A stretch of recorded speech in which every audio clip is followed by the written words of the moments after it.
जय श्री राधे। श्री हरिवंश राधा वल्लभ लाल की जय। श्री हित महाप्रभु की जय।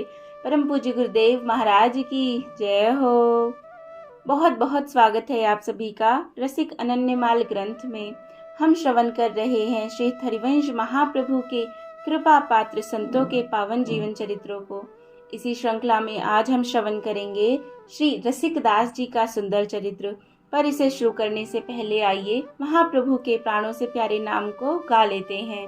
मेरे साथ साथ आप भी गाइए।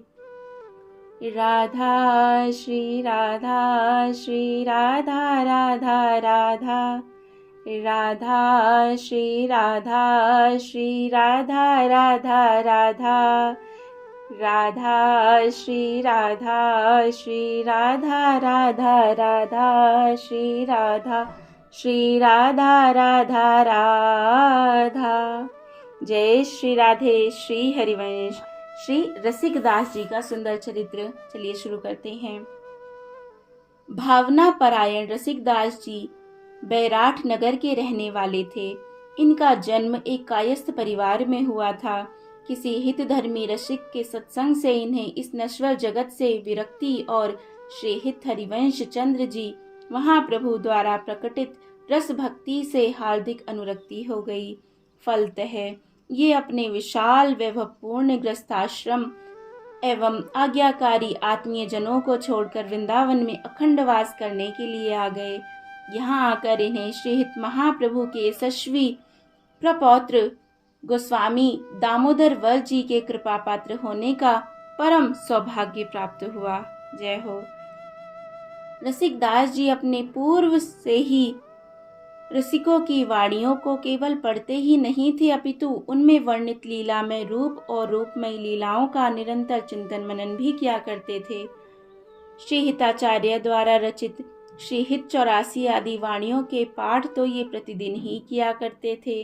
साथ ही उन वाणियों के आधार पर अहर्निश मानसी भावना करते हुए ये प्रेम रस में निमग्न बने रहते थे।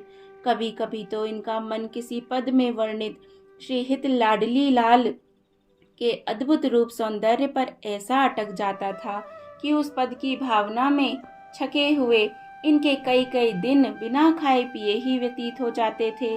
ये अपने सुध बुध को खो देते थे और कई दिनों तक मूर्छा में पड़े रहते थे। एक दिन ये रसोई में खड़े खड़े भावना कर रहे थे।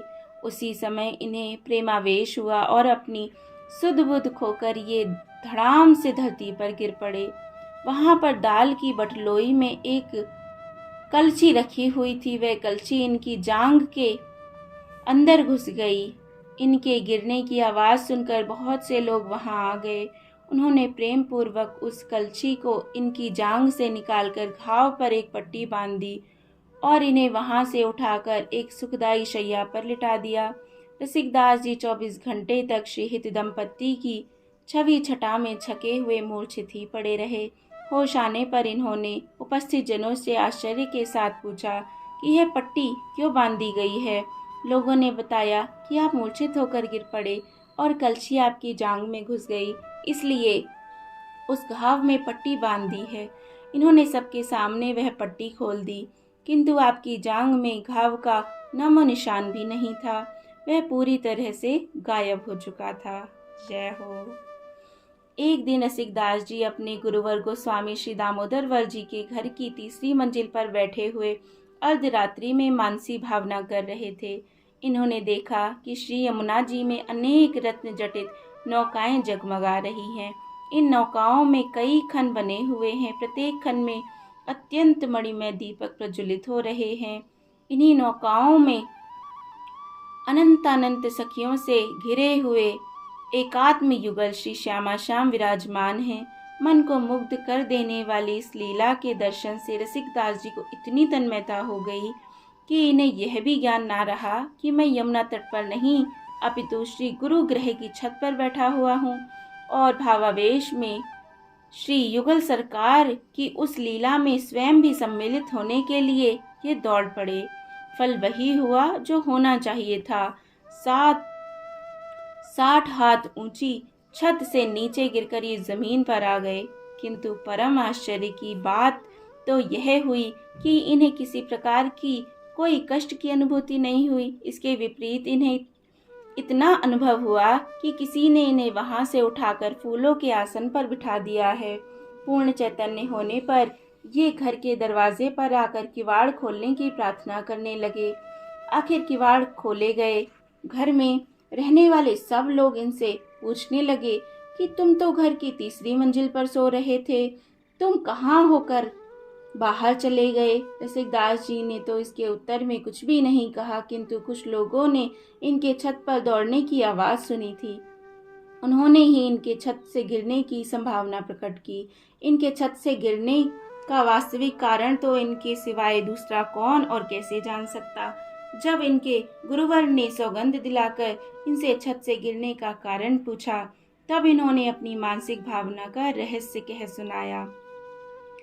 एक दिन रसिकदास जी मानसरोवर जा रहे थे। चलते ही चलते इन्हें भावना स्फुरित होने लगी। ये यमुना पुलिन में ही बैठ गए। इन्होंने मानसी भावना में रसिक युगलवर को राजभोग समर्पित किया। राजभोग आरोगने के पश्चात युगलवर ने इन्हें अपनी जो प्रसादी जूठन दी, उसका रसस्वादन लेना इन्हें स्वयं प्रारंभ कर दिया। किंतु प्रत्यक्ष में सबने देखा कि ये यमुना पुलिन को उठा उठा कर खा रहे हैं। रसिकदास जी के ऐसे अनेक चरित्र हैं जिन्हें सुन सुनकर मनुष्य में रसिकता के लक्षण प्रकट होने लगते हैं। जय जय श्री राधे, जय जय श्री राधे। कितने प्यारे चरित्र ना, कितना सुंदर चरित्र। जय जय श्री राधे, जय जय श्री राधे। अगर आपने चैनल को सब्सक्राइब ना किया हो तो जल्दी से करिए। जय श्री राधे। श्री हरिवंश राधा वल्लभ लाल की जय हो, जय हो, जय हो।